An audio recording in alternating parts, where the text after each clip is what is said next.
كتقول صاحبة القصة: أنا في عمري 28 سنة، ما موالفاش بالعلاقات، بغيت واحد الولد من كل قلبي، حب حقيقي وبنية صافية، وليت كنخاف عليه بحال شي أم على ولدها. حتى هو كان كيبغيني وكنا مخططين لزواجنا كل شيء. دوزنا المرة والحلوة وكان بيناتنا احترام زوين في العلاقة. هو كان ولد جيراننا، كنا كنبغيو بعضياتنا مني كنا صغار، لكن ما كنتش كنتصاحب، كنت باغا نديها غير في قرايتي. ما فهمتش اصلا شنو هو التصاحب.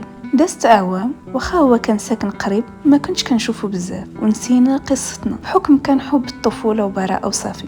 كبرنا قرينا، كل واحد دار مساره وما كيعرف على الاخر والو. ما كنتش دايره في بالي انه غادي تكون بيناتنا شي حاجه، حيت الاسباب كانت منعدمه. شاءت الاقدار وصفت لي عبر الفيسبوك. من اول لقاء بيننا كان الاحترام والتفاهم، كندويو مفاهمين، الافكار متقاربه وبزاف ديال الحوايج. بقينا هكا كنتلاقاو وبدا الحب كيرجع، وانا من الاول كان عارفني انه ماشي ديال التفليه، يعني ديال المعقول. وهادشي مني كانت عندي 25 سنه. شاءت الاقدار، مرضت الام ديالو بالسرطان. كان الامر صعيب عليا وعليه، وصعيب عليا نشوفو كيتعذب. كنت كنتعذب اكثر منه. وقفت معاه نفسيا، ما عنديش الماديات باش نوقف معاه، حيت كنت من اسره عاديه، وداكشي اللي كان عندي قلت ليه خذ وعاون بيه في العلاج، ولكن ما بغاش. كنت كنصلي وندير قيام الليل وندعي الله باش تشافى الام ديالو من السرطان، ونقرا القران ونختمو بنيه الشفاء، ونضل نبكي وندعي الله.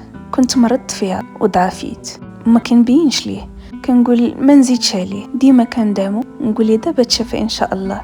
وديما الرسائل الايجابيه. اي ظرف صعيب دوزت كنت معاه، سواء عنده ولا ما عندوش. ما كانش كيهمني الماديات، كيهمني غير هو يكون فرحان، وانا وياه نكونوا فرحانين ونعيشوا باللي قسم الله.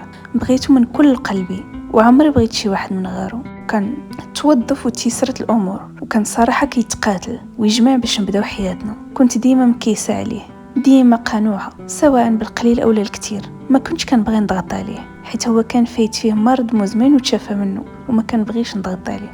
وصلت اليوم اللي كان فيه تعارف بين عائلته وعائلتي. الحمد لله جا خطبني، وتخيلوا معايا جا خطبني حب حياتي. كيفاش غادي نوجد لك الخطوبه؟ احسن لبسه وجدتها، احسن ماكله وجدتها، وانا فرحانه وكل شيء فرحان ليا حيت انا فرحانه. كل شيء ساق الخبر. تعاملت معاه على اساس زوجي، هو غير خطيبي. كنت كنحترمه بزاف، كنت قدوه للزوجه الصالحه، حيت هو تعلق بالمسجد. صافي كنقول الحمد لله يا ربي، باغي نعيش حياه دينيه ومرتاحه مع الانسان اللي كنبغي وكيبغيني، ونتقاتلوا ونعيشوا باللي قسم علينا الله. نرجع لكم اليوم التعارف، وهنا كانت صدمه عائلته وعائلتي. ما تفهموش بسبب عائلته ركزوا على شي امور ما فهمتش علاش، وحكروا على بزاف ديال الحوايج اللي هما عادي، لكن داروا منهم مشكل وتقلقوا. المهم بزاف ديال الحوايج.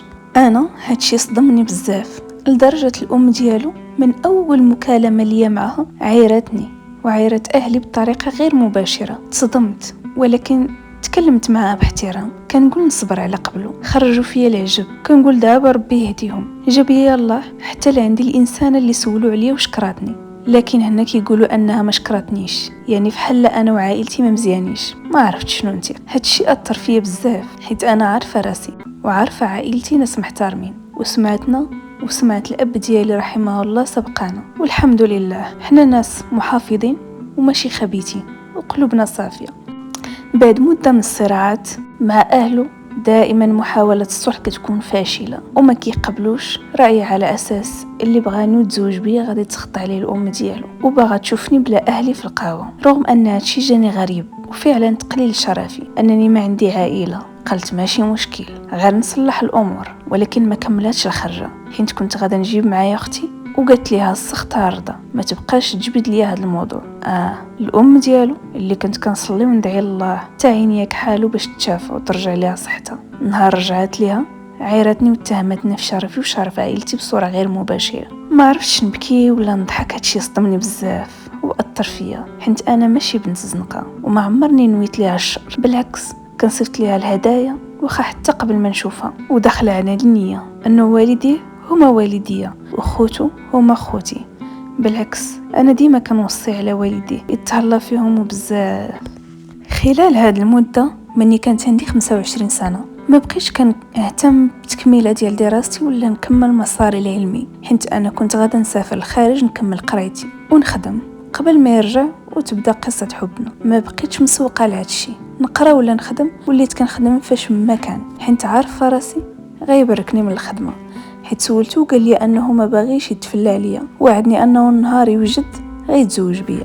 كانوا بيناتنا مشاكل عاديه ديال اي كوبل كيبغيو بعضياتهم، الغيره، الاشياء العاديه.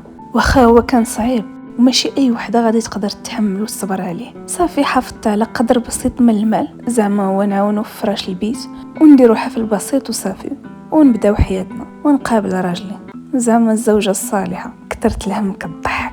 بعد ما حاولت الاهل ديالو رافضين زواجنا نهائيا، وقالت ليه هاس اختارض، رغم انني كندوي معها باحترام وما عمرني اذيتها ولو حتى في نفسها. ربي عالم وعليم بداك الشيء اللي كان في قلبي. لكن انا كنشوف راسي الجيران كاملين عارفيننا مع بعضياتنا، بحكم اني من عائله محافظه ما عنديش تجارب في العلاقات، يعني خبز ربي في الطبق، وكنتصرف بكل عفويه وعلى نياتي. ها هو تفارق معايا وكل شد طريقه، وهو عد بالو انا كنتفلى عليه، حيت هادشي اللي كيقولوا لي انني كنمثل عليه. كثرت هاد المشاكل، كان الحل النهائي هو غادي نتفارق. فعلا تفارق معايا وكل واحد شد طريقه. هو عند بالو انا كنتفلى عليه، حيت هادشي اللي كيقولوا لي انني كنمثل عليه، وانني ما غاديش نعرف نربي ولادنا. وانا بالعكس، انا اللي كنوجه الناس في التعامل، انا اللي كنصح الازواج كيفاش تكون علاقتهم مزيانه، وديما كندخل بخط ابيض. انا اللي كنراعي نفسيه الطفل، مثقفه بزاف ديال جوانب الحياه. كيفاش عباد الله غنمثل عليه وانا كنبغيه بزاف؟ كيفاش غادي نمثل عليه وانا كنخاف عليه خوف الام على ولدها، خوف الاخت على خوها؟ كنبغيه بزاف ومن كل قلبي. لكن انا بقيت دابا لا خدمه لا قرايه لا مستقبل. لكن انا بقيت لا خدمه لا قرايه لا مستقبل، وسمعتي تشوهات. كل شي عارفني كنت معاه، وفي الاخير مشى. حتى الدراري ديال الدر وليت منين كندوز كيعيطوا لي قيس وليلى ودابا انا بقيت رجعت المرحله ديال الصفر، ومشى خسر عليا. سمحي لي، حسبي الله ونعم الوكيل في اللي كان سبب، وبلوكاني في كل شيء من غير الفيس. هو عارفني انني انسانه عصاميه، يعني واخا الاب ديالي متوفي كنت في قمه ديال الاخلاق والتربيه، واخا ما عنديش ظهر نتكى عليه كنت معقوله بزاف. ومني جا هو لحياتي بدل فيا بزاف ديال الحوايج، خلى قلبي ينبض ويعيش بعد ما كنت انسانه شبه ميته من مورا وفاه الاب ديالي. مؤخرا سمعت انه كيوجد الزواج مع انسان اخرى، هنا ماشي بزاف باش تفرقنا. سمعت من مصادر موثوقه اللي ما غيعرفينيش، عرفت منها لدرجه انه تاريخ زواجنا اللي كنا مخططين ليه غيكون هو تاريخ زواجه مع الانسانه الجديده.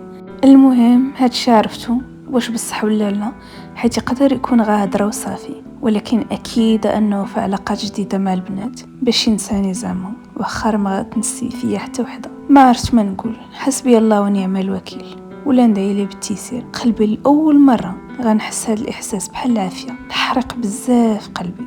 من ورا هادشي كامل حياتي ضاعت، ما بقيت لا كنخرج لا نخدم لا والو، جالسه غير في الدار، ما عنديش استعداد لكلام الناس، ما عنديش الخاطر. هربت عليا الضحكه بعد ما كنت ضحوكيه ونشيطه. وصلت لواحد المرحله كنقول يا ربي لا تتوفى،